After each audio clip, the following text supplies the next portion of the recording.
Recent polls have shown us that a majority of Americans do in fact agree with the statement that Donald Trump is a dangerous dictator. So most of the country is already on board with the fact that, yeah, this guy is trying to be a dictator. And of course, Trump had famously told Sean Hannity last year that if I win the presidency, I will be a dictator, but only on day one. And as we've seen throughout the first 120 days of this administration, it's gone a little bit further than day one. And that, of course, is what is concerning millions of Americans. But it's not just average Americans that are concerned.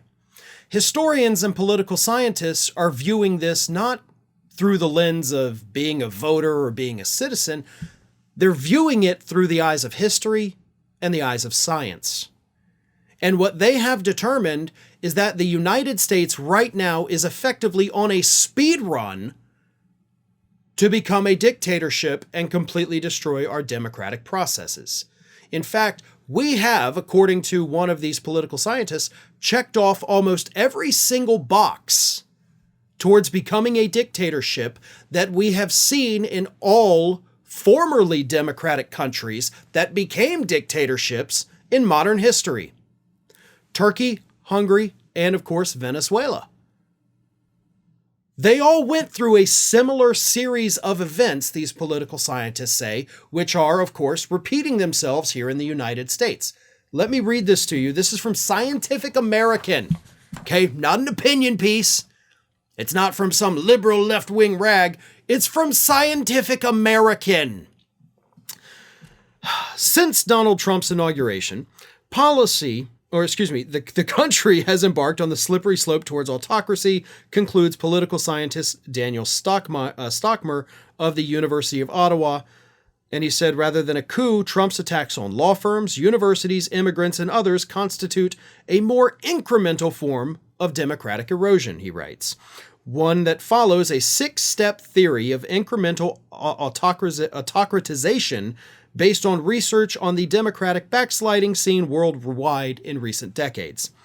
The model arose in major part from the work of political scientist Marianne Neuer of the Dresden University of Technology. She looked at the last quarter century's collapses in Venezuela, examining how states turned from democratic to autocratic in stages as opposed to a sudden coup. So, according to Stockmer, the U.S. has already breached the first 3 steps in his theory. The first step is one of social turmoil. This originated with the Tea Party movement during the Obama administration. It was marked by angry politics, which we still see today, backlash against minorities and immigrants, which obviously we see today, distrust in institutions, which we see today, and the U.S. has in the last 2 decades changed from a full to a flawed democracy, according to the Economist Global Democracy Index.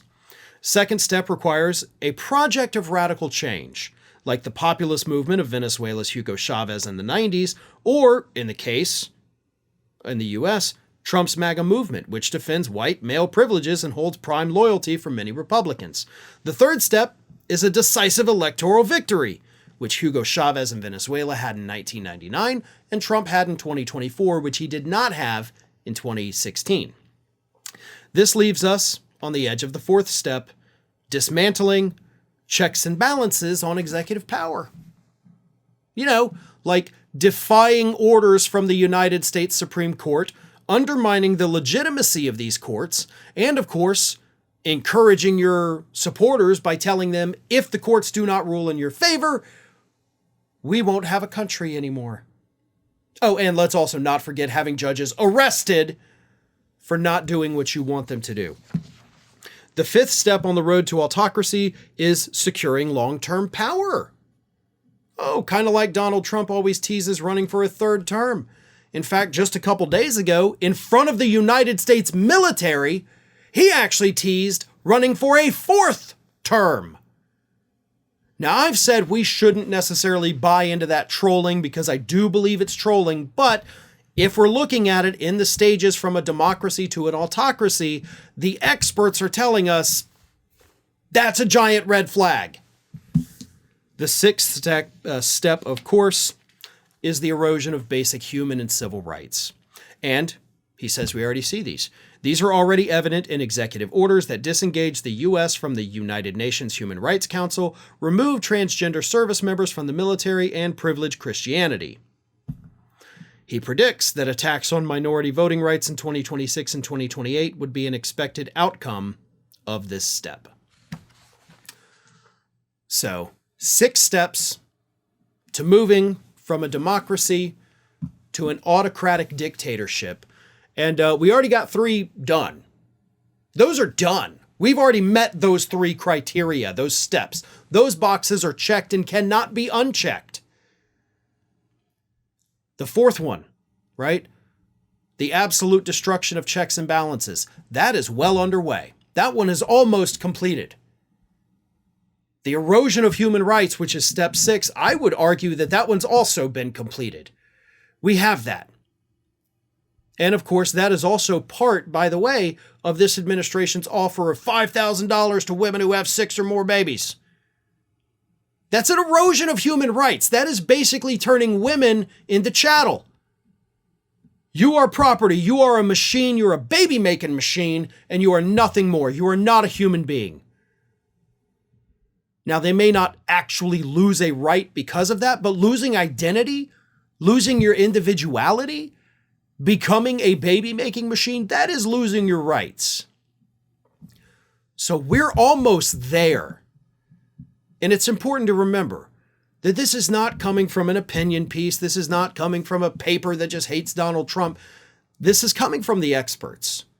This is coming from the people who either watched these things happen or have intensely studied how these things have happened. Again, Venezuela, Turkey, Hungary. It can happen here. In modern times, it still happens.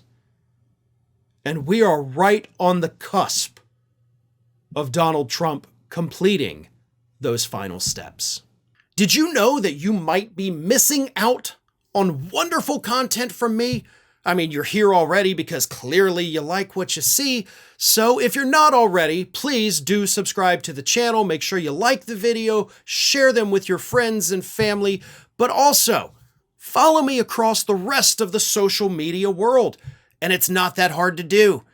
Whether it's X or Twitter, whatever you want to call it, Facebook, Instagram, TikTok, Threads, on every one of those platforms, you can find me at the username @FarronBalanced. Simple enough, right? So get on it. And if you don't feel like going to each one of those outlets individually, lucky for you, we have links in the description of this video to take you right to my pages across all of social media. So don't miss a minute.